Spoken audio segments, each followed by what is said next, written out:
좋은 아침입니다. 아침의 하나의 뉴스 종합 비타민 아침의 매일경제 김우미입니다. 오늘의 일면 같이 들어가 보시죠. 매일경제입니다. 내수도 최강 한파, 설 대책 앞당긴 당정입니다. 요즘 추워도 너무 춥죠. 최강 한파다라고 하는데 날씨만 추운 게 아니다. 내수도 최강 한파를 만났다라는 얘기가 나오고 있습니다. 그만큼 춥다라는 얘기가 되는 거겠죠. 그래서 설을 앞두고 대책, 이 설 관련한 대책을 좀 더 앞당겨서 당정이 발표를 했습니다. 어떤 내용이냐? 여기 좀 볼까요? 온누리 상품권 5.5조 역대 최대입니다. 역대 최대로 지금 발행을 하기로 했고요. 중소 근로자들에 대해선 15만 명에 대해서 휴가비 40만 원을 지원하기로 했다. 더불어서 설 다가오면 장바구니 물가가 상당히 또 중요하죠. 그래서 관련해서 농산물 관련해서 할인받을 수 있도록 900억을 투입을 하고요. KTX 역귀성표는 최대 40%까지 할인을 하겠다라고 어제 당정이 결정을 했습니다. 조금이라도 좀 내수에 온기가 돌 수 있기를 좀 기대를 해봅니다. 다음 기사 볼까요? 경향입니다. 최상병 수사 박정훈 항명 혐의 무죄 부당 명령이다라는 거예요. 네, 어제 이제 새해가 되면서 이 재작년이 됐죠. 2023년 7월 폭우로 실종자를 수색을 하다가 물살에 휩쓸려서 숨진 이 최상병 사건. 네, 이 최상병 사건에 대한 수사 기록을 경찰에 이첩하지 말란 상부 지시를 어기고 이첩을 해서 항명이다. 항명 혐의로 기소가 된 이 박정훈 대령에 대해서 어제 군사법원에서 1심 판단이 나왔습니다. 결론은 무죄, 항명이 아니다라는 얘기인 거겠죠. 왜? 부당한 명령이었기 때문에 항명으로 볼 수가 없다라는 얘기였었습니다. 근데 이번에 무죄가 나온 건 항명이 아니다라는 거였었고 관련해서 이 야당을 중심으로 제기가 됐던 수사 외압이 있었던 거 아니냐라는 의혹에 대해서 재판부가 판단을 내리지 않았습니다. 때문에 다음 기사 같이 볼까요? 한국일보입니다. 박정훈 대령 무죄, 최상병 특검법 재논의 주목입니다. 그동안 이 최상병 특검법에 대해서 이 국회 본회의를 3번을 통과를 했죠. 하지만 계속해서 3번 다 거부권이 행사가 됐었습니다. 때문에 이번 무죄 판단을 계기로 다시 논의가 되는 거 아니겠느냐라는 점도 같이 좀 주목을 받고 있네요. 다음 기사 볼까요? 동아일보입니다. 경찰, 경호처 수뇌부 신병 확보 뒤 윤 체포 나설 듯. 네, 지금 이 윤 대통령에 대한 공수처 2차 체포영장 집행이 언제가 될 것이냐라는 얘기가 계속 나오고 있는데 관련해서 공수처의 계획은, 경찰의 계획은 이런 것 같다라는 거예요. 경호처 수뇌부를 먼저 신병을 확보하고 그리고 윤 대통령에 대한 체포를 실질적으로 집행을 할 것 같다라는 거죠. 다시 말해서 선 수뇌부 와해 후 체포. 그게 지금 경찰과 공수처의 계획인 것 같다라는 거죠. 그럼 체포는 어떻게 하려고 하느냐? 다음 기사 보겠습니다. 서울신문입니다. 윤 체포 인해 전술, 경찰 인력 8배 늘린다. 네, 1차 때 투입됐던 경력에 비해서 그보다 무려 8배를 늘려서 대략 한 4,000명 정도가 투입이 될 수 있다라는 얘기가 나오고 있습니다. 네, 정말 인해 전술로 가는 것이냐? 이 얘기를 잠시 뒤에 대담으로 좀 짚어보겠습니다. 다음 기사 볼까요? 조선일보입니다. 대법원장이 특검 추천, 야 수정안 발의입니다. 네, 어제 저희가 말씀을 드렸죠. 이 관련해서 이 쌍특검법이 재표결에서도 부결돼서 폐기가 됐는데 그중에서도 폐기가 되자마자 바로 이튿날인 어제 민주당이 내란 특검법에 대해선 다시 수정안을 제출한다고 합니다라고 말씀드린 제출을 했어요. 근데 수정안을 제출을 했습니다. 어떤 부분이 원래 민주당과 조국혁신당이 특검을 추천하는 거였었는데 대법원장이 특검을 추천하는 걸로 수정안을 냈다라는 겁니다. 그것 말고도 수사 기간도 좀 줄었고요. 수사 대상의 외환이 또 추가가 됐습니다. 이런 부분들을 조금씩 수정을 해서 이번에 다시 올렸다라는 거. 관건은 이 수정안을 여당이 받느냐가 될 텐데 이 얘기도 잠시 뒤에 대담으로 좀 짚어보겠습니다.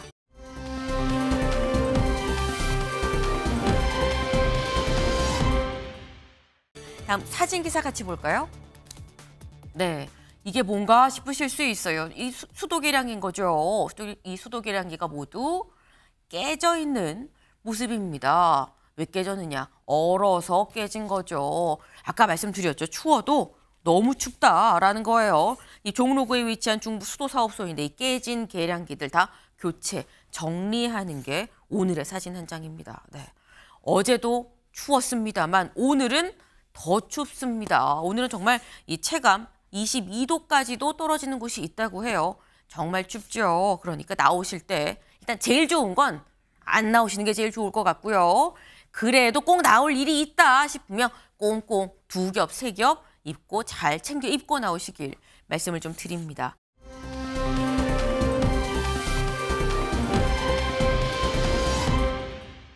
다음 눈길 가는 기사 같이 볼까요?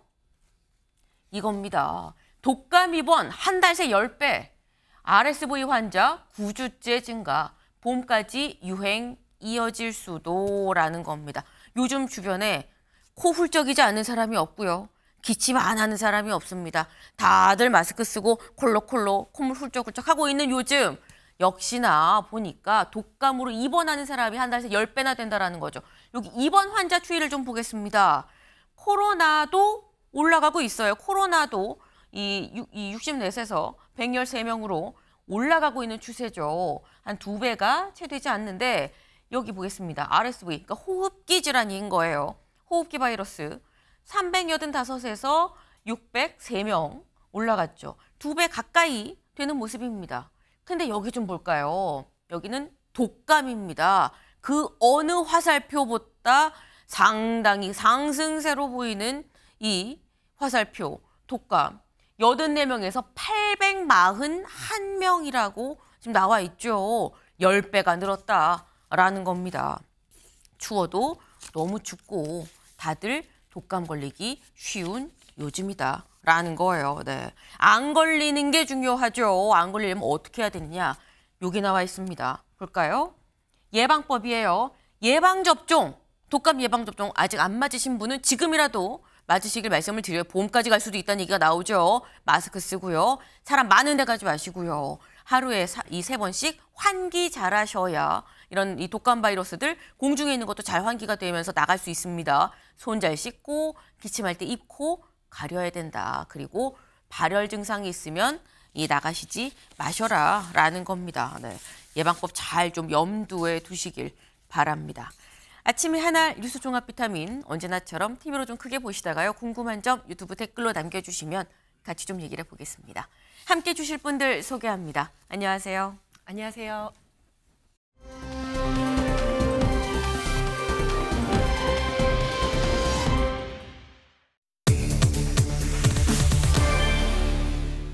박종준 나올까? 네, 직접적인 키워드예요. 네, 박종준 경호처장의 얘기를 하고 있는 거죠. 오늘 오전 10시 네, 박종준 경호처장에 대한 3차 경찰의 소환 통보가 있었습니다. 오늘 오전 10시에 과연 나올 것이냐. 왜?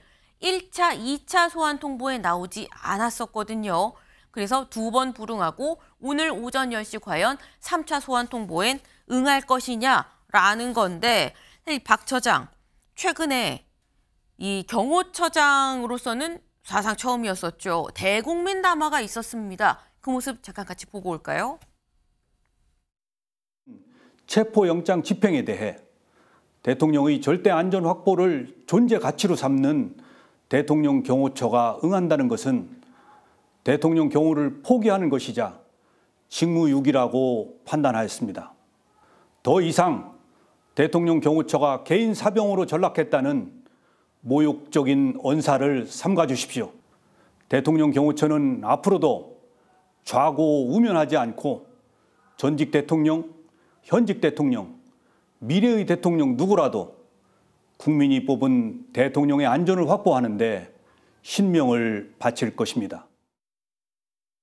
네, 한 줄로 요약하면 그런 거죠. 경호처의 임무는 대통령을 지키는 건데 체포영장 집행을 가만 놔두는 건 이 임무를 제대로 못하는 거 아니겠느냐. 우린 지키겠다라는 얘기를 대국민 담화를 통해서 얘기를 했었습니다.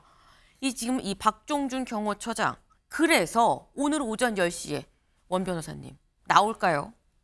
저는 나오지 않을 거라고 생각을 안 나올 합니다. 거다. 예, 기본적으로 체포영장이 적법해야만 네. 그 적법한 공무에 따른 공무집행방해죄가 성립하는 거고 결국 체포영장의 적법성이 문제가 되는데 네. 사실은 추가 체포영장을 받았는데 그 기간을 뭐 비공개로 했다라는 그런 논점도 있지만 지금 어떤 논점이 있냐면 중앙지방법원에 체포영장을 청구했던 적이 있었던 거 아니냐. 그게 기각되고 서부지법으로 간 게 아니냐. 이런 쟁점이 있습니다. 네. 여기에 대해서 지금 중앙지방법원은 명확하게 밝히지를 않고 있어요. 윤상현 의원의 질문에 대해서. 만약 그렇다 그러면 중앙지방법원에서 체포영장이 기각됐음에도 불구하고 서부지법에 그 내용을 편철하지 않고 그 기록을 편철하지 않고 체포영장을 받았다 그러면 공용서류 은닉죄가 문제가 됩니다. 네. 그리고 만약에 체포영장을 중앙지방법원에서 기각이 됐음에도 불구하고 아무런 사정 변동이 없이 서부지법에서 다시 발부를 해줬다 그러면 판사의 그런 어떤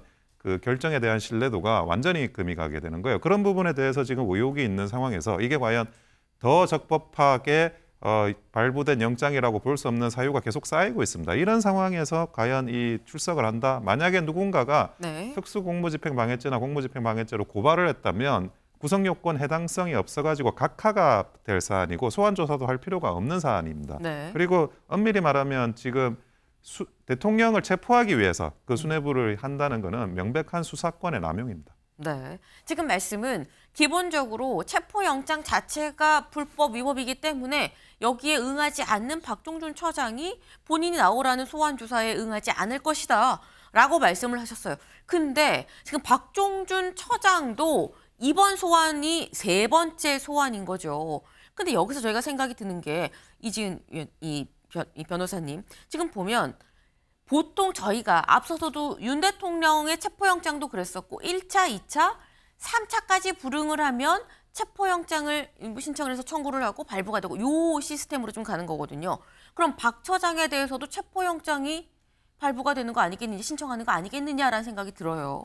저도 그렇게 생각합니다. 네. 그리고 오늘 박 처장은 아마 출석을 하지 않을 겁니다. 하지 네. 않는 이유는 1, 2차 때 출석을 하지 않으면서 했던 이야기가 나는 대통령 경호를 하느라고 바쁘고 할 네. 일이 많기 때문에 나갈 시간이 없다 이렇게 이야기를 했는데 3차 소환 요구에도 별달리 달라진 내용이 없기 때문에 아마도 그런 핑계를 대고 나오지 않을 것 같고요. 네. 그리고 나오면 실제로 긴급 체포가 될 수 있습니다. 아하. 김용현 전 국방부 장관이 검찰에 자진 출석을 했지만 네. 거기서 긴급 체포가 됐거든요. 본인도 이제 경찰 출신이기 때문에 그런 내용 잘 알고 있을 거고 그래서 박종준 처장도 자진 출석을 하지 않을 것이다. 그리고 하지 않았을 경우에는 아마 체포영장을 신청해서 네. 발부가 될 가능성이 높다. 저도 그렇게 생각합니다. 지금 두 분이 공통적으로 오늘 박 처장이 오전 10시 3차 소환 통보에도 응하지 않을 것이다 라고 말씀을 하셨어요. 다만 이유는 좀 달랐죠. 이유가 다른 이유는 위법한 영장에 대해서 응하지 않은 건데 왜 나오냐라는 말씀이셨던 거고 나온다고 해도 현장에서 김용현 전 장관처럼 긴급 체포가 될 수도 있다. 그리고 기존에 말했던 사유가 현재 해소가 되지 않았기 때문에 본인 입장에서는 나오지 않을 거다라고 말씀을 하셨어요. 근데 지금 경찰은 어떤 생각이냐. 다음 기사 볼까요? 경찰 수도권 형사 총동원령. 경호처장은 영장받아 우선 체포. 일단 영장이 오늘 안 나온다고 한다면 1차, 2차, 3차 다 불응을 한 거죠. 그렇다면 영장을 받아서 우선 체포를 하겠다. 윤 대통령을 체포하기 전에 박종준 경호처장 먼저 체포를 하겠다라는 겁니다. 그럼 이렇게 되면 사실 원 변호사님, 경찰은 나오면 긴급 체포, 안 나오면 영장 받아 체포 뭐 이런 생각을 좀 갖고 있는 걸까요? 그러니까 이게 그 공수처장을 체포하기 위한 목적이 아닙니다. 네. 엄밀히 공수처장을 정말 경호처장. 문제가 경호처장. 경호처장. 경호처장, 예. 네. 경호처장을 체포하기 위한 목적이 아니고 정말 경호처장을 체포하기 위한 목적이라면 벌써 이렇게 언론에서 나오는 이야기들 보십시오. 그냥 경호처의 수뇌부를 먼저 체포를 해서 무력화시킨 다음에 대통령을 체포하겠다는 건데 그러면 이것은 대통령의 체포의 목적이 있는 거고 경호처장 체포의 순수한 뭐 이거에 대한 시시비비를 가리겠다는 것도 아니에요. 그러니까 아까 말씀드렸다시피 명백한 수사권의 남용이고 이런 위법한 수사권의 남용이 이 문자 그대로 직권 남용이 되는 겁니다. 그래서 지금 국수본이 직권 남용을 하고 있다. 이런 말씀을 제가 좀 드리고 싶습니다. 네. 지금 국수본이 이 직권을 남용을 하고 있는 거라고밖에 볼 수가 없다. 궁극적으로 윤석열 대통령을 체포하기 위해서 경호처장까지도 같이 체포하는 상황 아니냐라고 말씀을 하셨어요. 네.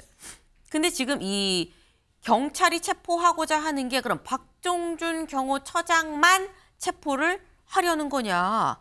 아닌 것 같다라는 겁니다. 다음 기사 볼까요? 네. 경찰 경호처 수뇌부 신병 확보 뒤 윤 체포 나설 듯. 그러니까 박종준 경호처장 말고 여기선 수뇌부라고 표현을 했죠. 처장 말고 더 있다라는 겁니다. 지금 현재 경찰에서 나와서 조사 받으세요라고 통보를 받은 사람이 한두 명이 아니에요. 같이 보겠습니다. 일단 박종준 경호처장은 오늘 3차 요구가 있었고요. 그리고 오늘 사실 나오란 요구를 받은 게 이광호 경호본부장도 요청을 받았어요. 네, 이 통보를 받았어요. 이번엔 여긴 2차입니다. 그리고 오늘 말고 내일도 또 있습니다. 내일은 김성훈 경호차장 3차 요구, 그리고 이진아 경비안전본부장이 2차 요구를 받아서 사실상 나오세요. 오늘, 내일 이 경찰이 계속해서 조사를 하겠다. 나오세요라고 얘기를 한 상황입니다. 지금 다들 응하지 않고 있는 상태인데 차곡차곡 불응 횟수가 쌓여가고 있다라는 거죠. 그렇다면 차곡차곡 불응 횟수가 3회까지 쌓인다고 한 뒤에 다들 체포영장으로 이어지는 게 아니겠느냐라는 얘기가 나옵니다. 이렇게 된다고 하면 사실 이지은 변호사님, 지금 수뇌부를 다 체포하고 이 경호처를 열고 윤석열 대통령을 체포하겠다라는 건가라는 모습인 거거든요. 저도 그렇게 생각합니다. 경찰에서는 처음에 1차 집행에 갔을 때 경호관들이 아주 강하게 스크럼을 짜고 막았었는데요. 그거 자체가 이제 특수공무집행 방해 또는 직권남용이 될 수가 있습니다. 법원에 의해서 정당하게 발부된 영장의 집행을 막았기 때문에 범죄가 될 수 있는 건데, 이 경호실이라는 조직은 그 상명하복이 매우 강한 그 이제 계급적 조직입니다. 그렇기 때문에 위에 있는 수뇌부를 먼저 체포를 한다면 그런 지시를 할 사람들이 없기 때문에 좀 더 쉽게 그 경호실의 문을 열고 들어가서 대통령을 체포할 수 있다라고 생각을 하는 것 같습니다. 네, 상명하복의 이 문화를 봤을 때 수뇌부가 없다 그러면 구체적으로 지시를 할 사람이 없어서 문을 좀 더 쉽게 경호처의 문을 좀 쉽게 열 수 있는 거 아니겠느냐라는 말씀을 하셨는데, 관련해서 지금 경호처 분위기가 이래요라고 윤건영 의원은 이렇게 얘기를 했습니다. 들어보고 오실까요? 경호처 전체 분위기는 어떻대요? 수면 아래에서는 부글부글 끓고 있죠. 그러니까 일부 수뇌부들에 대해서 지금 벌이는 이 망언과 행동에 대해서 굉장히 불만이 많다는 겁니다. 그래서 저 사람들 미친 거 아니야? 라는 식으로까지도 이야기를 한대요. 사석에서는. 다만 그걸 집단적으로 표현을 해내거나 이야기하기는 부담스럽죠. 왜냐하면 수뇌부가 김용현 라인이거나 또는 김건희 라인이거나 이러다 보니까 밑에 특히 MZ세대 경호관들은 부글부글 한답니다. 네, 윤건영 의원의 얘기를 들어보면 지금 경호처도 수뇌부와 이 아래에서의 직원들의 이른바 MZ세대 직원들은 온도차가 상당하다라는 얘기를 지금 하고 있습니다. 때문에 아래에서는 지금 위에 수뇌부의 판단과 결정, 이런 행동들에 대해서 동의하지 않고 있는 상태다라는 건데, 그럼 원 변호사님, 지금 경찰의 계획대로 수뇌부가 다 체포가 된다거나 할 경우에 상당히 경호처가 바로 문을 열어주는 거 아니겠느냐라는 생각이 들거든요. 그거는 그 윤건영 의원이 좀 경호처 내부를 이간질시키려고 하는 그런 의도로 말씀하신 게 아닌가 싶어요. 경호처는 제가 알고 있기로는 굉장히 이렇게 내부적으로 단결이 돼 있고, 그리고 자신들이 경호원으로서 임무를 무엇을 해야 되는지를 명확하게 인지하고 그것을 준비하고 있는 걸로 알고 있습니다. 오히려 경찰 쪽이 지금 이 문제 가지고 좀 많이 좀 여러 가지 입장이 다른 것 같아요. 원래 수사관들이 가는 걸로는 그 경호처의 스크럼을 뚫을 수가 없습니다. 경비대가 가야 되는데 그 경비대에 경찰 특공대도 있고 헬기도 있고 장갑차도 있어요. 그런데 그냥 수사관들이 사람이 그냥 몸으로 가가지고 어떻게 그 화기를 가지고 있는 경호처를 뚫겠다는 건지. 그러니까 100명이 가면 뚫을 수 있고 1000명이 가면 뚫을 수 있고 그런 게 아닙니다. 그러니까 장비가 있어야 되는데 그 장비는 전부 경비대에 있는데 경비대는 움직이지 않아요. 그 경비는 움직이지 않는다. 그리고 101단 문제도 지금 그 근접 경호를 하고 있지만 네. 101단 또 경호처의 출입이나 이런 것들을 그걸 허용하고 있어요. 네. 그러니까 뭐 그 국수본이 가지고 있는 수사관들로 해서 과연 이 체포 집행이 가능한 건지 저는 그 수사관들도 가능하리라고 생각하지는 않을 거라고 보여집니다. 지금 뭐 단순히 뭐 경호처 수뇌부를 뭐 체포를 한다고 해서 이게 뚫릴 수 있을 거라고 생각하면 안 된다라고 말씀을 하셨어요. 그죠? 지금 현재 이 관저 경호가 어떻게 이루어지고 있느냐 3중으로 이루어지고 있습니다. 경호처 관저 모습 같이 볼까요? 여기가 지금 관저라는 거죠. 관저를 가장 초근접에서는 경호처가 이 경호를 하고 있죠. 그리고 한 발 더 나오면 근접 경호로 경찰이 경호를 하고 있고요. 이 외곽 부분을 군이 경호를 하고 있습니다. 근데 현재 어제 그제 상간에 나오는 얘기가 일단 군에서는 윤석열 대통령에 대한 체포 저지에 55 경비단 우리 휘하에 있는 군 경비단 이거 투입 안 합니다라고 얘기를 했고요. 경찰에서도 우리가 경호처 지휘를 받는 관계가 아닙니다라고 또 얘기를 했습니다. 그렇다고 한다면 2차 집행에 들어간다고 했을 때 군과 경찰은 그대로 문을 열어줄 가능성이 있는 거 아니냐. 그래서 남는 게 그럼 경호처라고는 얘기밖에 안 되는 건데 경호처도 수뇌부를 다 체포를 하면 생각보다 쉽게 뚫리는 거 아니냐라는 얘기가 나오고 있는 거죠. 다만 그렇다고 해도 경호처가 지금 원 변호사님 말씀처럼 이 변호사님 사실 말씀이 이게 그냥 뭐 들어간다고 되는 게 아니고 뭐 사람이 많다고 해서 되는 게 아니다라고 또 말씀을 하셨어요. 경호처만 남는다고 해도 그렇게 쉽게 뚫리진 않을 거리란 말씀을 하신 거거든요.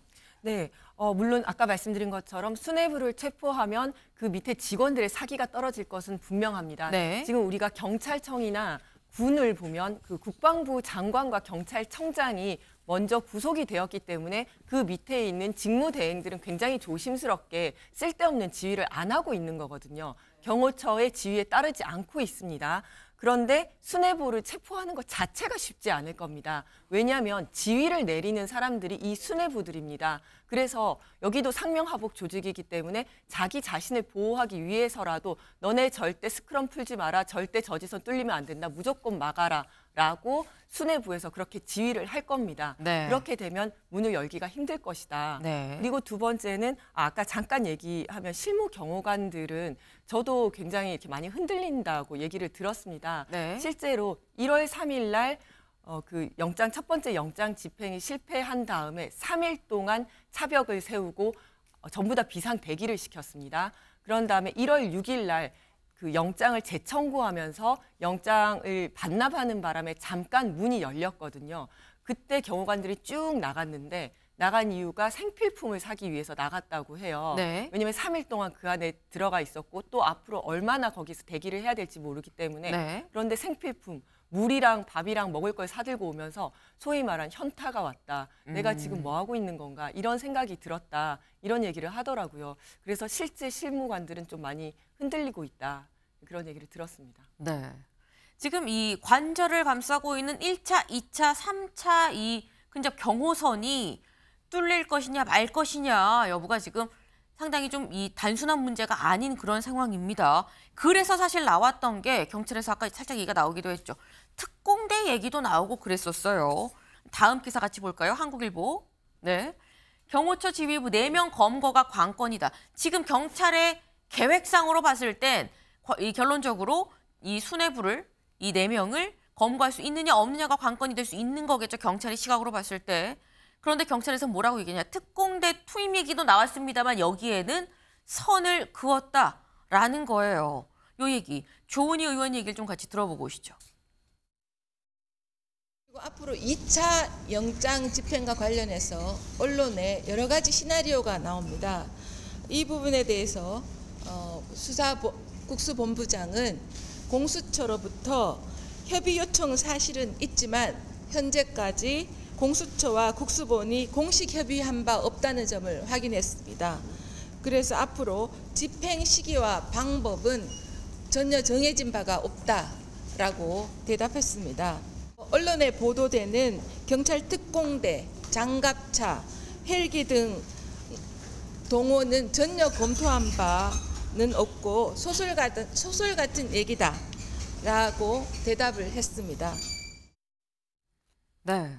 지금 이 조은희 의원을 비롯한 국민의힘의 행안위 의원들이 지금 경찰청을 항의 방문을 했었죠, 어제.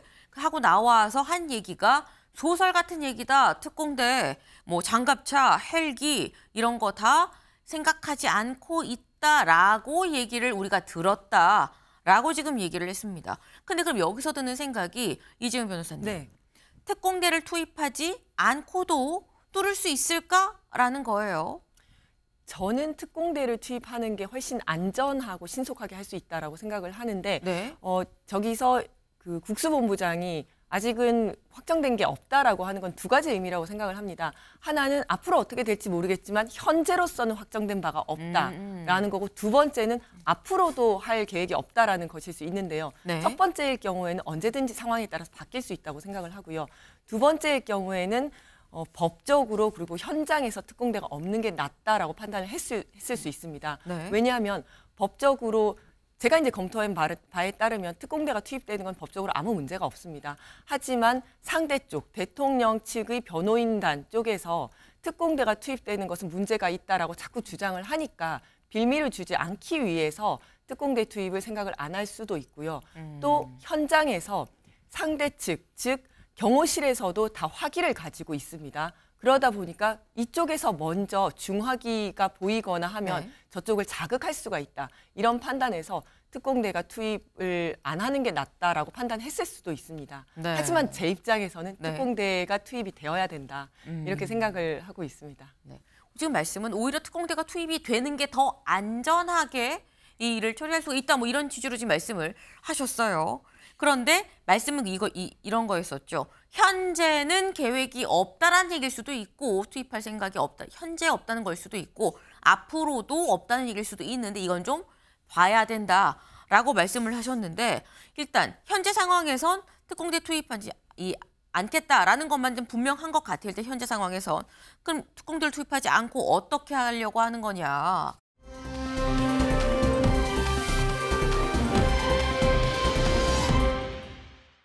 조선일보 기사 같이 볼까요? 경찰 윤체포에 1000명 동원령. 1000명을 동원을 하겠다라는 겁니다. 네. 이렇게 되면 특공대는 투입하지 않는데 인해 전술 상당히 많은 사람들을 좀 투입을 하려고 하는 것 같다라는 생각이 드는 거죠. 그리고 더불어서 다음 기사 볼까요? 경찰 체포 저지 26명 신원 확인을 경호처 압박. 마수대 투입 방침입니다. 마수대, 마약 수사대를 투입을 하려고 한다라는 거예요. 그러니까 특공대는 안 넣는데 특공대 말고 1000명으로 인원 많이 늘어가고요. 그리고 마약 수사대도 투입을 할까 생각하고 있다라는 얘기인 건데 관련해서 아까 살짝 무슨 얘기가 나왔냐면 원 변호사님. 특공대 투입에 대해서는 윤 대통령 측에서 이거 불법이다. 이 규정이 어긋난다라고 얘기를 앞서서 했었거든요. 마수대는 괜찮습니까?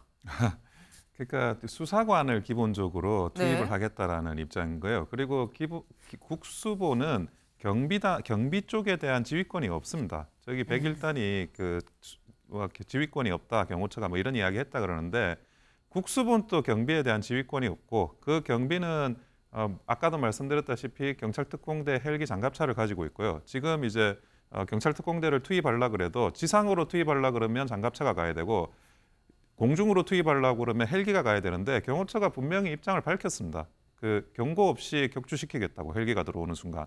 그래서 그 부분과 관련해서 유혈 사태가 나올 거라는 거 뭐 불을 보듯 뻔하고. 근데 이 많은 수사관들을 투입한다 그러지만 인해 전술이라는 게 네. 사람이 몸으로 완력을 쓰는 인해 전술이라는 거는 뭐 중공군도 그런 건 안 했어요. 그러니까 총을 가지고 포를 가지고 움직이는 인해 전술이지 화기를 동반하지 않은 인해 전술은 인해 전술이 아니고 화기가 있는 상대를 제압을 할 수가 없습니다. 그래서 지금 뭐 말만 저렇게 이야기를 하는 것에 불과한 것 같고요. 그게 효용성이 있다고 보여지지는 않습니다. 지금 화기나 이런 게 전혀 없는 상태에서 사람만 많이 투입한다고 해서 그걸 인해 전술로 효과가 있을까? 나는 안 될 거다라고 본다라고 말씀을 하셨어요, 이 변호사님. 저는 뒤에는 이제 특공대가 예비조로 이렇게 대비를 하고 있어야 된다고 생각을 하고요.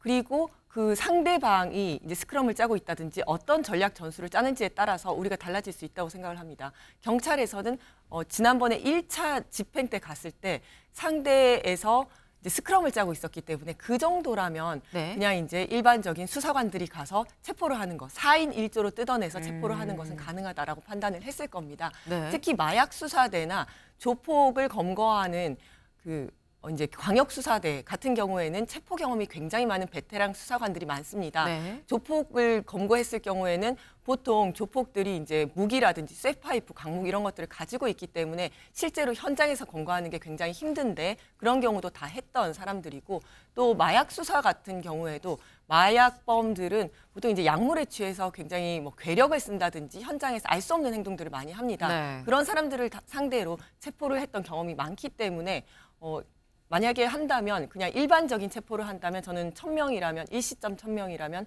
충분히 할 수 있다. 그리고 상대 이제 경호처 직원들이 네. 최대 한 400명까지도 안 될 걸로 예상이 되거든요. 네. 그렇다면 일시점 1000명이라면 가능하다. 다만 시간이 길어질 경우를 대비를 해서 예비인력이 필요하고 또 이제 특공대가 준비가 되어야 된다. 이렇게 생각합니다. 네. 지금 뭐 인해 전술은 안 된다, 아니다, 가능하다라고 이게 좀 갈렸어요. 근데 지금 이게 물리력을 어느 정도 선으로 사용을 할 거냐, 어느 정도의 규모로 맞대응을 할 거냐 여부에 지금 얘기를 하는 건데 실질적으로 이거 말고 또 다른 신경전이 펼쳐지고 있습니다. 뭐 어떤 신경전이 펼쳐지고 있느냐 이거죠. 이 공수처에서 경호처에 요구를 한 게 26명. 1차 이 영장 집행 때 이 체포를 방해했었던 26명에 대해서 신원을 좀 확인해 주세요라는 공문을 보냈습니다. 근데 여기에 대해서 공문이 추가로 뭐 이 답신 같은 이런 공문이 가진 않은 상태에서 경호처에서는 뭐라고 얘기를 했느냐.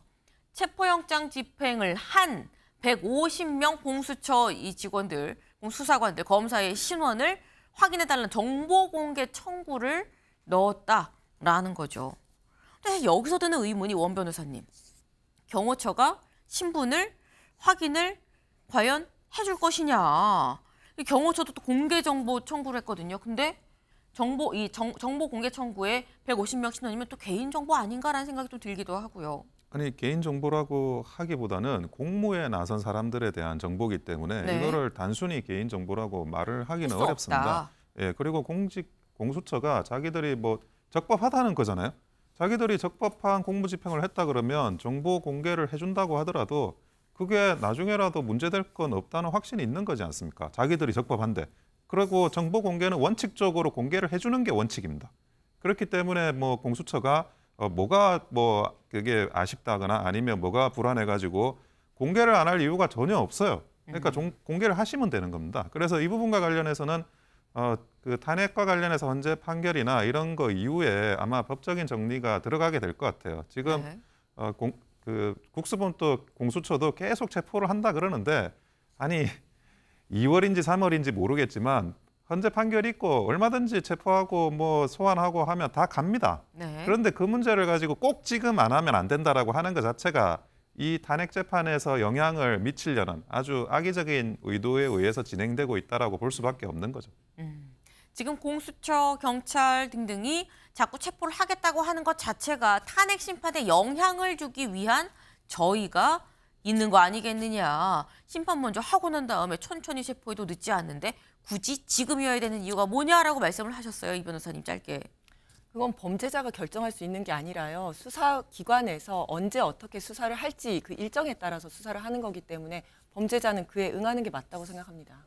네, 그건 범죄자라고 표현을 하셨어요. 네, 이거 거기서 정할 수 있는 게 아니다라고 또 말씀을 하셨는데 지금 말씀처럼 이 공수처, 경찰은 굉장히 강경하게 체포를 하겠다라는 그런 입장인 거죠. 어제 오동훈 공수처장 이렇게 얘기를 했습니다. 들어보고 오시죠.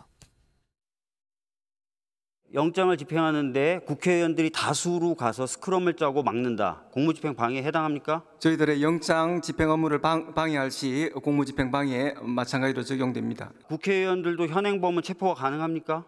마찬가지 범죄를 저질렀을 때에는 현행범 체포가 되는데 점에서는 이론이 없습니다.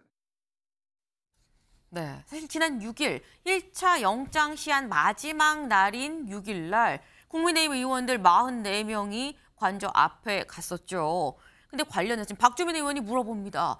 의원들도 현행범으로 체포 가능한 겁니까? 그랬더니 가능합니다라고 지금 얘기를 했어요. 원 변호사님. 이 얘기는 현역 의원이 만약에 와서 막는다고 하면 현역 의원도 다 끌어내주고 체포될 수 있습니다라는 약간 선전포고 같은 느낌이 있거든요. 이분은 자기가 아직도 판사라고 생각하시는 것 같아요. 자기가 수사를 하고 현행범이라고 체포한다 하더라도 네. 그 현행범으로 체포한 게 정말 정당했는지는 법원에서 다시 그 적법한 공무라는 걸 따져보고 나중에 사후적으로 판단을 하는 겁니다. 본인이 판단하는 게 아니에요. 그리고 한 가지 더, 그 오동훈 공수처장은 지난 7일에 법사위에서 대통령 도피설에 대해서 묻는 그 의원의 질문에 마치 그럴 수도 있다는 취지의 답변을 하셨어요. 그런데 나중에 보니까 대통령 도피라는 건 가짜 뉴스였습니다. 그 가짜 뉴스의 진원의 바로 저 공수처장이 지금 하고 있는 겁니다. 앞으로 공수처장이 무슨 말을 하든 이미 가짜 뉴스에 한번 그 협조를 한 사람의 이야기이기 때문에 믿을 수가 없다라는 걸 분명히 밝힙니다. 네.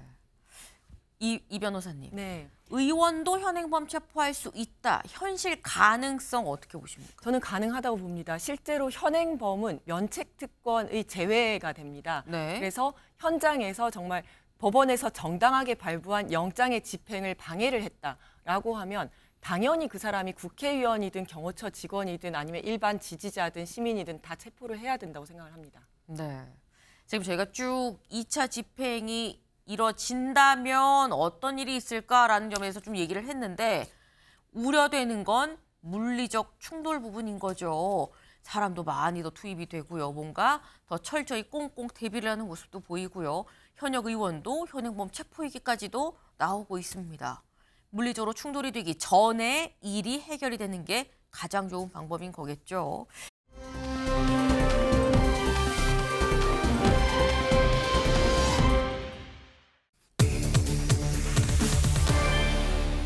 지지율 회복? 네, 기사 같이 볼까요? 그래픽입니다. 여론조사 발표가 어제 있었죠. 어제 이 NBS의 여론조사 결과가 나왔습니다. 이 국민의힘과 민주당 지지율이 대체 몇 %나 받고 있느냐를 봤는데 여길 볼게요. 어제 나온 게 지난 6일에서 8일 이 결과입니다. 일단 민주당이 36, 국민의힘이 32. 4%포인트 차이를 보이고 있죠. 근데 항상 제가 말씀을 드리는 게 추이예요. 네. 추이를 보면 지금 현재 살짝 요 비상계엄 사태와 그리고 대통령 탄핵 소추 때 쭉 국민의힘이 떨어지다가 그때 또 민주당 올라가고 있었죠. 그러다가 이 26, 39에서 한번 꺾어져서 그 다음 추이는 국민의힘이 올라가고요. 민주당이 내려가고 있다라는 겁니다. 네. 이 추이로 봐서 심지어 지금은 4%포인트밖에 차이가 나지 않는다라는 거예요. 윤영걸 대표님. 네. 이유가 뭐라고 보십니까? 뭐 여러 가지가 있겠죠. 예, 여러 가지가 있겠지만은 저는 가장 큰 원인이 이재명 민주당 대표하고 네. 또 하나는 오동훈 공수처장 두 분 탓이 크다고 봐요. 네. 저렇게 국민의힘 지지율이 저 민주당하고 바싹 붙어서 과거에 박근혜 전 대통령 탄핵 때는 완전히 그냥 폭망했잖아요. 그 보수가. 근데 네. 지금 거의 붙어 있는 거는 이재명 대표가 그 탄핵이라든지 뭐 여러 가지 이번에 탄핵 심판에서 내란죄를 제외한다든지 무리수를 많이 줬어요. 그러니까 그 국민들의 반감이 또 컸던 거고 오동훈 공수처장이 지금 그 대통령에 대한 체포영장 집행을 서두르면서 꼭 저렇게까지 해야 되느냐. 그러니까 언더독 효과죠. 어떻게 보면 윤 대통령에 대한 어떻게 보면 그 보호, 뭐 동정론, 뭐 이런 게 자꾸 나오는 거죠. 왜 야구 팬들이 한화 이글스 많이 응원하잖아요. 매일 꼴찌하는데 그게 보살 팬이라고 하잖아요. 약자를 돕는 거. 지금 용산에서 어디 도망갈 여지도 없이 있는데 그걸 꼭 체포해서 끌어내야 되느냐. 네. 다시 어디 제3의 장소에서 수사를 한다든지 뭐 면담을 한다든지 여러 가지 방법이 있을 텐데 꼭 끌어내고 국회의원 방해하면 다 체포하고 이런 식으로 너무 세게 가니까 거기에 대한 반발 여론이 저는 이렇게 지지율에 반영된 거 아닌가. 아하. 이때 근데 조심해서 봐야 될 거는 저거는 국민의힘이 잘해서 그런 게 아니라 반사이익이죠. 예. 네. 잠깐 왜 죽기 전에 환자가 벌쩍 눈 떠서 3바퀴 산책하고 죽는 것처럼 지금 국민의힘이 변한 건 하나도 없어요. 예, 국민의힘이 변해서 저 정도 실적이 나오면 아주 좋은 거죠. 그래서 국민의힘은 진짜 기회와 위험을 지금 같이 봐야 되는 그런 중대한 시기라고 저는 봅니다. 네. 지금 말씀은 민주당이 너무 밀어붙이듯이 민주당과 지금 공수처 너무 밀어붙이듯이 하는 거에 대한 역효과가 오히려 국민의힘에 대한 어떤 결집, 지지율로 이어지는 게 아니겠느냐라는 말씀을 하셨어요. 그런데 국민의힘 지지율뿐만 아니라 탄핵 반대 의견도 상당히 좀 늘어나고 있습니다. 다음 기사 볼까요? 탄핵 반대 3주새 15%포인트 올랐다. 야, 무리수 탓, 보수층, 과표지. 네, 여기 같이 보겠습니다. 지금 요 위에 있던 게 이 여야 지지율 추이는 아까 저희가 본 바로 그 NBS 여론조사예요. 그런데 요 밑에를 좀 보겠습니다. 이 NBS에서 탄핵 찬성 반대도 같이 물어봤다라는 거죠. 물어봤더니 분명히 12월 19일엔 이 탄핵 찬성이 78%, 반대가 18%였었는데 이게 1월 9일엔 탄핵 찬성이 62%, 탄핵 반대가 33%, 18%가 33%로 탄핵에 반대하는 사람들이 훨씬 늘었다라는 겁니다. 네. 그럼 이 얘기는 최창일 교수님, 네. 윤 대통령 그리고 국민의힘에서 얘기하는 이런 얘기들이 설득력을 얻고 있다는 건가라는 거거든요. 어떻게 보십니까? 설득력을 얻는다고 보기는 아직은 어려울 것 같고 전반적으로 그래도 탄핵 여론이 높잖아요. 압도적으로 높아요. 네. 그런데 그 단지 이제 지금 저 밑에 그래프는 18%인가요? 저기서 늘어난 거죠. 탄핵 반대 늘어난 네. 것에 불과한 건데 압도적이어서 조금 차이가 좀 벌어지긴 했습니다만 좀 좁혀졌죠. 저는 이 부분은 이 프레임의 문제라고 봐요. 지금 12월 19일이니까 12월 14일 날 탄핵 소추가 의결됐잖아요. 네. 그리고 나서 지금 계속 얘기 나오는 게 공수처가 이제 영장을 집행하는데 경호처가 막는다, 뭐 무력 얘기 나오고 문제의 본질이 지금 완전히 호도되고 있는 국면이에요. 국면 자체가. 그러면서 이 지금 12월 3일 날 무장한 병력이 무장한 병력이 국회에 난입해서 말이죠. 네. 국회의 권능을 헌법이 설치한 국가기관, 이건 형법에 나온 용어예요. 헌법에서 설치한 국가기관을 무력화시키려 했던 이 시도, 이게 이른바 국헌을 문란한 이렇게 나오고 있는 건데 이 상황이 지금 많이 국민들 사이에서 잊혀져 가는 것 같아요. 시간이 많이 흐르면서 말이죠. 전부 여야의 대결 구도, 네. 또 보수 대 진보의 이념 대결 구도 이렇게 가는 걸로 보도가 자꾸 하면 돼요. 한남동 관저에서 찬반 집회, 탄핵에 반대하는 집회, 탄핵에 찬성하는 집회로 가면서 이게 보도가 계속 같은 보도가 되고 또 같은 비중으로 보도가 되면서 말이죠. 프레임이 대통령이 헌법을 위반하고 위헌적이고 위법적인 비상경을 선포하고 네. 따라서 탄핵이 되어야 되는 당연한 이유인데 아직은 뭐 나중에 헌재가 판단하겠습니다만 네. 그럼에도 불구하고 이런 본질보다는 아주 일상적인 우리 한국 정치의 아주 고질적인 적대적인 관계, 이념 대결, 여야 관계 이렇게 프레임이 전환되면서 말이죠. 국민들이 이게 보수층이 이렇게 결집하는 거예요 이제. 그래 굳이 그렇게 탄핵해야 되나 이런 식으로 오다 보니까 이게 일종의 착시 현상이다. 절대로 전반적인 국민들 중도나 보수, 중도 보수층들도 그렇고 네. 이게 바뀌지 않았을 텐데 저는 하나의 착시 현상이라고 보기 때문에 과도하게 강조될 이유는 전혀 없다 이렇게 생각합니다. 네. 지금의 이 상황이 탄핵 찬반, 뭐 여야의 뭐 이념 대결 이런 식으로 프레임이 잘못 좀 이 구도화가 늘상 있어 왔었던 것 그 정도의 갈등 정도, 그 정도의 찬반 정도로 같이 편입돼서 다뤄지고 있는 거 아니냐. 그래서 사람들이 좀 중대함을 잊고 있는 것 같다라는 말씀을 하셨어요. 그러면서 조금씩 사람들의 생각이 좀 잊혀지는 건 아니겠느냐. 하지만 착시다라고 또 주장을 지금 하셨는데 관련해서 사실 이렇게 결집할 거라는 걸 윤 대통령 쪽에서도 예상을 못했다라는 얘기가 나옵니다. 다음 기사 볼까요? 윤 지지 이 정도 결집 예상 못해 체포 대비 더 단단히 잠그는 관저입니다. 여기 밑줄을 좀 보겠습니다. 대통령실 내부에선 최근 발표된 여론조사에서 여당에 대한 지지율이 30%를 넘어 여야의 지지율 차이가 크지 않다는 점에 대해 상당히 고무된 분위기다. 익명의 여권 관계자는 적법하지 못한 방식으로 대응하는 야당과 공권력에 대한 불신 아니겠느냐라고 말했다라는 거예요. 네. 상당히 좀 고무가 돼 있다라는 건데 윤 대표님. 예. 그러면 대통령실도 이 정도일지 몰랐는데 약간 이런 분위기라는 겁니다. 예, 지금 상당히 대통령실도 네. 고무됐을 거예요. 지금 조사가 어제 나온 거는 MBS 조사라고 그래서 그 조사는 여태까지 나온 조사랑은 조금 다릅니다. 지난주에부터 계속 나왔던 윤 대통령 지지율 막 급상승하고 했던 거는 저 ARS 조사고 응답률이 3%에서 4%밖에 안 돼요. 근데 어제 나온 MBS 조사는 뭐 코리아 리서치나 이런 4개 조사 기관에서 하는데 전화 면접 조사를 바로 하는 거예요. 예, ARS가 아니라 직접 직원이 이 고객 응답자 전화를 해서 직접. 하기 때문에 응답률도 높고 비교적 신빙성이 높아요. 그 조사에서 민주당하고 국민당이 4% 보입 이렇게 차이 안 나고 탄핵 반대 여론이 이렇게 높아지는 건 상당히 고무적인 거죠. 그래서 지금 뭐 대통령이 더 용기를 좀 얻었겠지만 지금 그 국민의힘에 민주당은 그렇다고 쳐도 민주당이 저는 가장 큰 원인이라고 보거든요. 이재명 대표가 지금 대선 지지율도 1위지만 또 대선 기피도 1위예요. 그러니까 그 가만뒀다가는 그 김치국물 더 마신다고 탄핵 이렇게 되니까 자칫 이재명 대표한테 대통령 자리를 그냥 주는 거 아니냐 이런 위기의식이 보수를 뭉치게 한 거죠. 그래서 윤 대통령에 대한 지지율도 또 나타난 건데 지금이 진짜 국민의힘이 다시 태어날 때가 아닌가 싶어요. 자칫하다가 비상계엄 수호당이 되거든요. 비상계엄 수호당, 비수 하나씩 짜면은 비수당이 돼요. 비수당. 비상계엄 수호당, 비수당.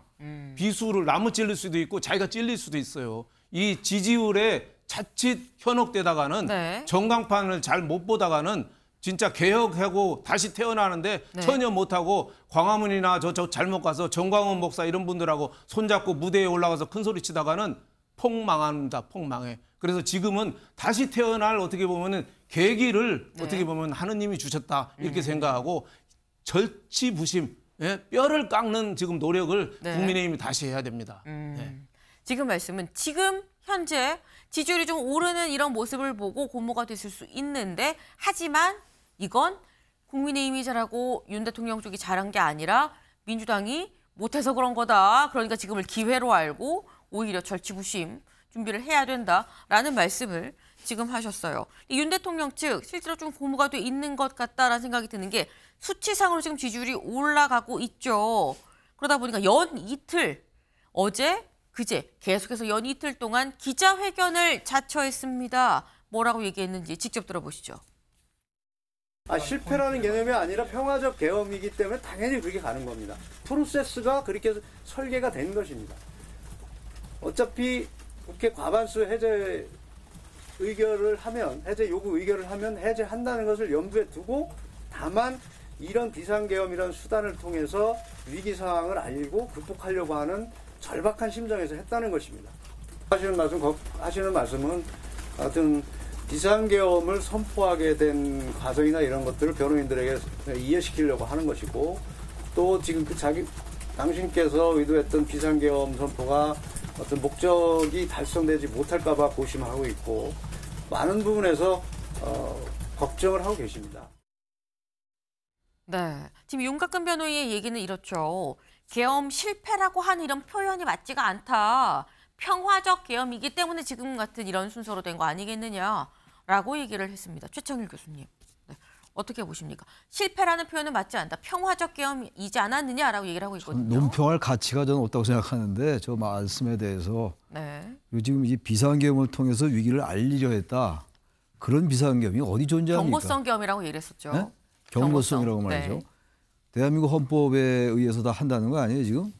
헌법에 언제 그 비상계엄을 통해서 야당이 그렇게 탄핵을 남발하거나 이른바 여당의 주장에 따르면 말이죠. 감사원장을 탄핵하고 그렇게 되면 그 비상계엄이라는 수단을 통해서 위기를 알리게 돼 있습니까? 대한민국 헌법에 어디에 그런 게 나와 있어요? 그 저에게도 계엄 실패라는 용어는 맞지 않는다?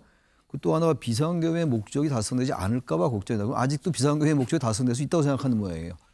완전히 저기 하나의 그 외딴 섬에 갇힌 그러한 사고의 어떤 그 무풍지대에 있으신 분 같아요. 물론 변호인이니까 저렇게 얘기할 수 있다고 하더라도 말이죠.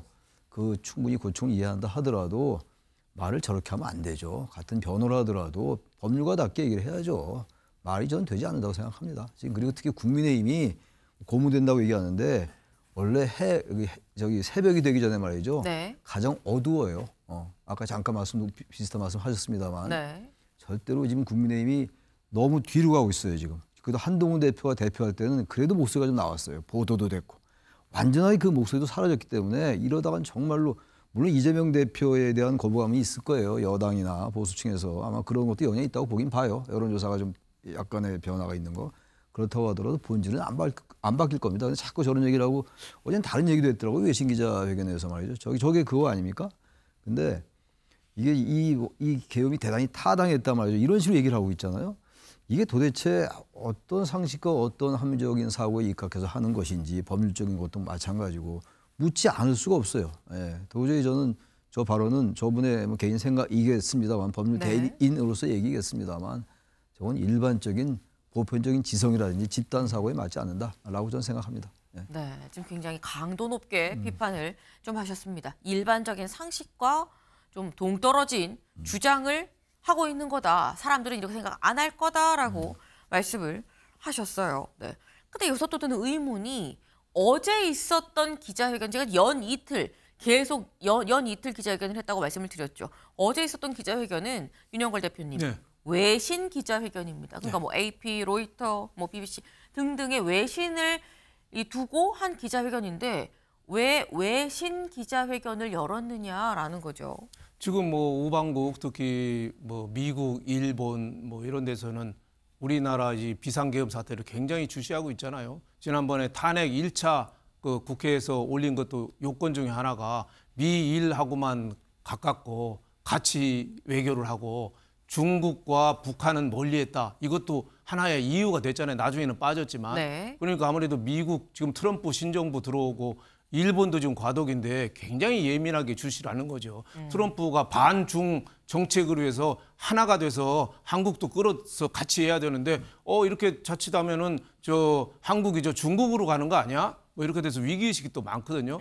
그걸 저는 노린 걸로 봐요. 그래서 이번에 비상계엄이 외신을 향해서 자유민주주의 이념과 그것에 반하는 세력 간의 이념 전쟁이다. 자유민주주의와 어떻게 보면 반국가 세력과의 전쟁이다. 뭐 이렇게 보고 있는 거죠. 근데 그렇게 하려면은 꼭 비상계엄 때 군까지 저렇게 지금 했어야 되느냐. 대통령은 체포의 채자도 안 꺼냈다는데 진짜 말로만 비상계엄하고 체포 채자도 안 꺼냈으면은 이런 말이 먹힐 수가 있어요. 근데 지금 여러 가지 뭐 군사령관이나 국방부 장관 진술로 봐서는 지금 뭐 군도 투입되고 뭐 특수부대도 투입되고 여러 가지 그 작전이 시행됐잖아요. 그래서 이런 말 할 좀 자격이나 그런 여건이 되는가? 석동현 변호사가 조금 무리해서 말하는 거 아닌가 이런 생각이 듭니다. 네, 지금 말씀은 아마도 윤 대통령 쪽에서는 지금의 이런 상황을 자유민주주의 세력과 반국가 세력 간의 어떤 대결로 대외적으로 좀 얘기를 하고자 외신 기자회견을 연 거 아니겠느냐라는 말씀을 지금 하셨어요. 지금 뭐 자유민주 세력과 반국가 세력 이건 이렇게 부딪힌다는 건 내전이 되는 거죠, 사실.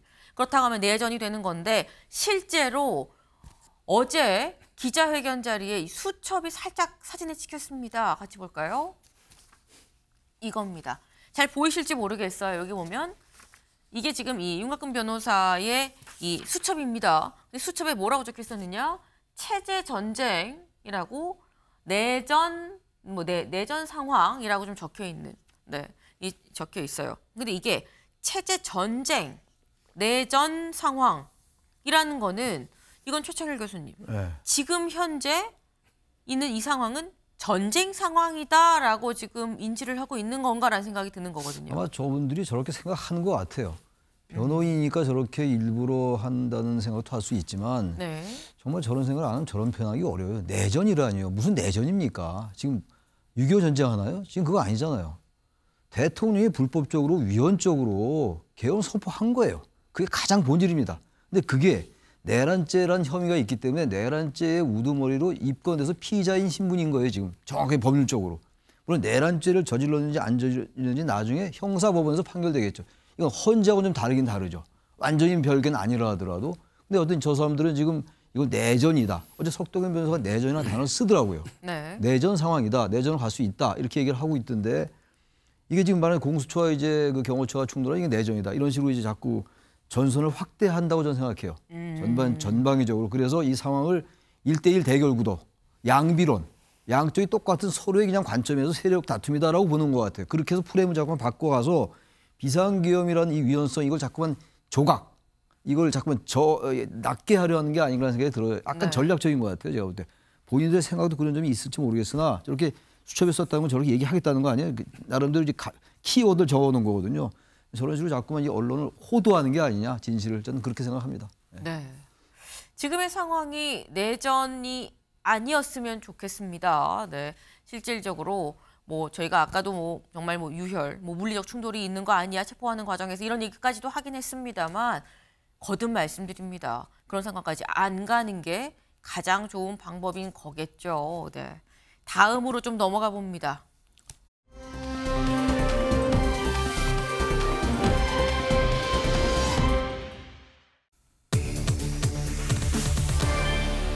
백골단입니다. 기사 같이 볼까요? 윤 체포 저지 백골단 국회로 불러 홍보한 김민전. 저희가 어제 윤 대통령을 지지하는 윤 대통령을 지키고자 하는 이 수호대가 민간에서 조직이 결성이 됐다. 그리고 백골단이라고 부르더라라고 말씀을 드렸어요. 하얀 안전모를 쓴 2030 남성들 그들을 이제 백골단으로 이제 결성이 됐다라고 말씀을 드렸었는데 이들이 국회 기자회견장에 섰습니다. 직접 보고 오실까요? 이들은 왜 그야말로 이렇게 살을 칼로 애는 듯한 바람 속에서도 눈보라가 휘날리는 밤에도 밤을 지새우면서 한남동에서 시위를 하고 있는지 그들의 목소리를 여러분께 전해드리려고 합니다. 젊은 청년들이 원하는 것은 딱 한 가지입니다. 그것은 바로 헌법과 법률이 공정하게 집행되기를 원하는 것이다. 김민전 의원의 정치 깡패 동원 시도 의혹을 강력히 규탄합니다. 이승만 정권에나 있던 정치 깡패인 백골단을 2025년도에 새롭게 볼 줄은 상상도 못했습니다. 도대체 어디까지 추락할지 개탄의 말씀을 안 드릴 수가 없는 상황입니다. 국민의힘은 이에 대한 책임을 반드시 물어야 할 것입니다. 네, 김민전 의원이 이른바 이 백골단을 자처하는 2030 이 민간 조직을 국회 기자회견장에 불렀죠. 근데 이걸 보고 민주당 전용기 의원은 아니 무슨 말이냐 이승만 정권 때 있었던 그런 백골단을 지금 뭐 다시 보게 되는 거냐라고 강하게 또 비판을 했습니다. 근데 더불어서 이준석 의원도 SNS에 글을 올렸어요. 뭐라고 올렸느냐? 공권력 집행을 방해하겠다는 의도로 활동하는 단체를 국회에 데리고 와서 홍보해준단 말입니까? 백골단이 대한민국에서 어떤 의미의 용어인지 정말 모릅니까? 라고 얘기를 했습니다. 네. 지금 전용기 의원, 이준석 의원 얘기는 그런 거예요. 백골단이 뭔지 아냐. 예전에 시위대 사법경찰로 해갖고 이 폭력 진압한 그런 조직이 백골단, 뭐 아까 정치깡패라는 얘기도 나왔었죠. 지금 보이는 말도 저런 모습인 건데 예전에 이 백골단으로 불렸던 이른바 백골단으로 불렸던 이 모습인 건데 정치 깡패들을 자처하는 사람들을 지금 지지한다는 말입니까? 라고 지금 얘기를 하는 거거든요, 윤 대표님. 예, 그렇죠. 저희가 보니까 뭐 너무 좀 김민전 의원이 잘못한 거 아닌가 싶어요. 이준석 의원 얘기한 게 맞아요. 백골단 하면은 80년대 그 사법 경찰이 흰색 헬멧 쓰고 사정없이 곤봉으로 그냥 두드리고 제압하던데요. 저희 때도 아주 그 공포의 대상이었습니다. 그 역사 공부를 안 했나요? 그걸 어떻게 국민들한테 어떻게 다가오는지를 전혀 그 감이 없는 거 아닌가. 그 김민종 교수가 그래도 경희대학에서 정치학을 가르치고 그래도 지금 학생들이 다 저런 거 보고 있을 거 아니에요? 가르친 제자들이 왜 정치 와서 저렇게 하는지 모르겠어요.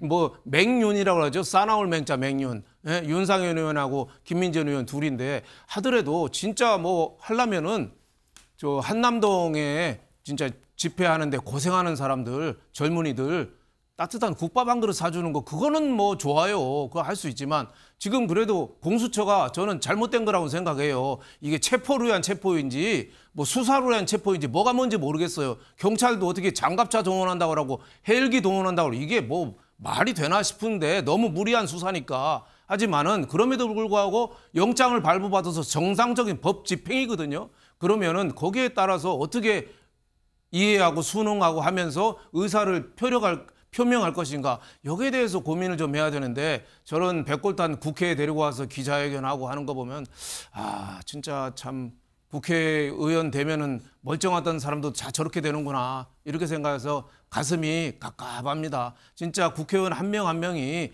국민의원 108명이 다시 태어나는 각오로 환골탈퇴해야 돼요. 뼈를 바꾸고 태를 꺼내는 식으로 고생을 하면서 다시 태어나야 되는데 저렇게 백골단 기자회견 불러다가 하고 저렇게 히히거리고 웃는 모습 정말 국민의힘의 미래가 보이질 않습니다. 네, 윤 대표님 강도 높게 비판을 하셨어요. 일단 윤 대표님 개인 의견임을 같이 또 말씀을 드리기도 합니다. 네. 근데 지금 이래선 되겠느냐라는 취지로 되게 세게 비판을 좀 하셨는데 김민전 의원 SNS에 글을 올렸습니다. 이후에 논란이 된 이후에 이렇게 올렸어요. 윤 대통령 지지 청년들의 입장을 제대로 읽지 못하면 물론 기자회견자에 대한 정확한 정보 배경을 파악하지 못한 채 회견을 주선해서 송구스럽게 생각합니다라고 하면서 사실상 본인의 그 기자회견을 좀 철회를 했습니다. 더불어서 그 자리에 같이 섰던 이른바 백골단을 자처했던 청년들, 이 청년들도 원래 이 관저 앞에서 어제 저녁 도열식을 하려고 해서는 이것도 같이 취소를 했다라는 거예요. 네.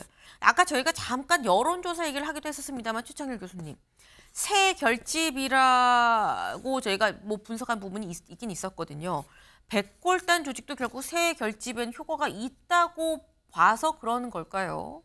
글쎄요, 김민전 의원은 그야말로 같은 교수 출신으로서 정말 부끄럽습니다. 제가 그 개인적인 얘기거든, 그야말로 개인적인 얘기인데 정치학을 가르친 사람, 정치학이 아니더라도 그건 중요한 얘기는 아니고 저런 게 새 결집에 도움이 안 될 겁니다. 아마 모든 게 과하면 역풍이 불어요. 그것도 과유불급입니다. 지금 민주당이 너무 조급하게 굴고 이래서 역풍이 분다는 거 아니에요. 그래서 지지율에 약간 변화가 있다고 다들 그렇게 분석하는 것 같던데 저것도 마찬가지. 백골단이 언제 때 백골단이에요? 1990년대도 90년대지만 1952년도 전쟁통에 부산에서 발췌견이라는 걸 통과시켜요.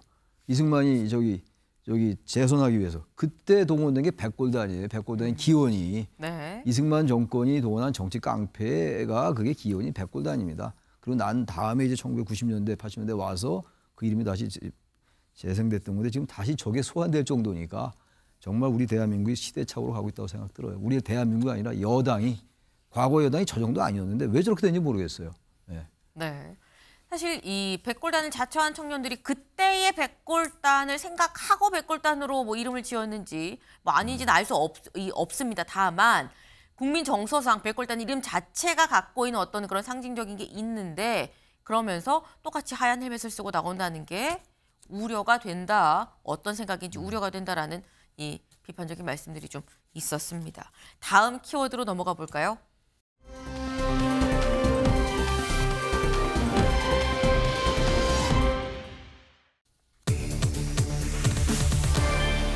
새로운 카드 뭘 얘기하는지 보겠습니다. 대법원장의 추천권, 야비토권 삭제, 시비거리 빼고 속도 좀 무슨 얘기냐. 이걸 얘기를 하는 거죠. 내란 특검법입니다. 아까 일면 소개하면서 살짝 말씀을 드렸죠. 어제 바로 이 내란 특검법 사실상 재표결에서 부결돼서 폐기되자마자 이튿날인 어제 다시 한번 수정안을 냈다라는 겁니다. 지금 보이시는 것처럼 다 같이 특검법을 같이 들고 제출하러 가는 그런 모습이에요. 근데 저기에 뭐가 바뀌었느냐? 대법원장이 추천권을 가질 수 있도록 바뀌었다라는 거죠. 보겠습니다. 특검 후보 추천 주체. 기존에는 야당이었었는데 이번엔 제3자 대법원장이고요. 그리고 기존에는 이 특검팀 인력이 205명이었었는데 훨씬 훅 줄었죠. 155명입니다. 그리고 수사 기간도 170일에서 150일. 그리고 마지막 외환죄 수사 여부 관련해서 기존에는 이게 아예 없었습니다. 그런데 수정안에는 이 부분이 들어갔다라는 거예요. 네. 지금 뭔가 살짝 조금씩 다 바뀐 부분이 있다라는 거죠. 기존의 특검안이랑은 좀 다르다. 관건은 여당이 받을 것이냐라는 건데 권성동 원내대표 얘기 들어보고 오겠습니다. 민주당은 제2요구권 행사로 부결된 법안을 거듭 통과시키는 오기 정치를 그만두어야 합니다. 국민의힘은 두려움 때문에 협상하지는 않을 것입니다. 동시에 부결 법안에서 독소조항을 걷어내는 논의 역시 두려워하지 않을 것입니다. 헌법의 틀 안에서 쌍특검에 대한 실효성 있는 입법 논의를 시작하겠습니다. 실효성 있는 입법 논의를 시작하겠습니다. 라고 얘기를 했습니다. 권성동 실효성 있는 입법 논의 시작할 것. 자체 수정안 낼 가능성.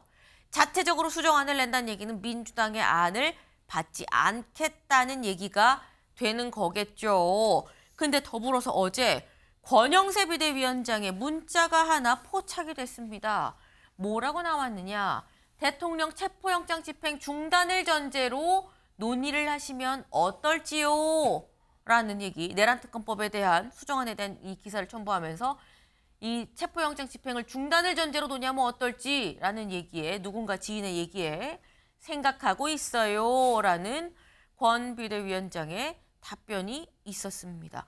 윤 대표님 짧게 네. 여쭤볼게요. 네. 이 국민의힘에서는 내란특검법이 또 다른 새로운 카드인 것이냐라는 겁니다. 뭐 새로운 카드가 될 수 있죠. 지금 이번에 제2 표결에서 198표가 나왔잖아요. 2표만 더 나오면 이제 통과가 돼요. 다음에는. 그러니까 새로운 카드로 뭔가 좀 돌파를 해야죠. 계속 탄핵을 반대만 할 수도 없고 특검법을 반대만 할 수가 없잖아요. 그러니까 지금 대통령 체포도 지금 한남동에서 계속 대결하고 있는데 어떻게 보면 특검이 발족이 되면은 지금 공수처, 검찰, 경찰이 하고 있는 게 특검으로 다 가는 거 아니에요. 그러니까 어느 정도 일단락이 될 수가 있죠. 하지만 지금 체포영장이 발부된 것까지 소급해서 이게 무효 취소가 될 수 있느냐? 그거는 좀 논란이 있는 것 같습니다만은 특검법 하나가 되면은 지금 검찰, 경찰, 공수처가 서로 싸우면서 경쟁적으로 지금 대통령 잡아가기 경쟁이잖아요. 이거 하나는 끝낼 수 있다 이런 생각이 듭니다. 네, 실질적으로 지금 현재 이 혼란스러운 상황이 정리가 될 여지도 있다. 국민의힘 또 새로운 카드로 부상할 수도 있다라는 말씀을 하셨어요. 지켜봐야 될 것 같습니다. 저희가 준비한 소식 오늘 여기까지입니다. 오늘도 좋은 하루 보내세요.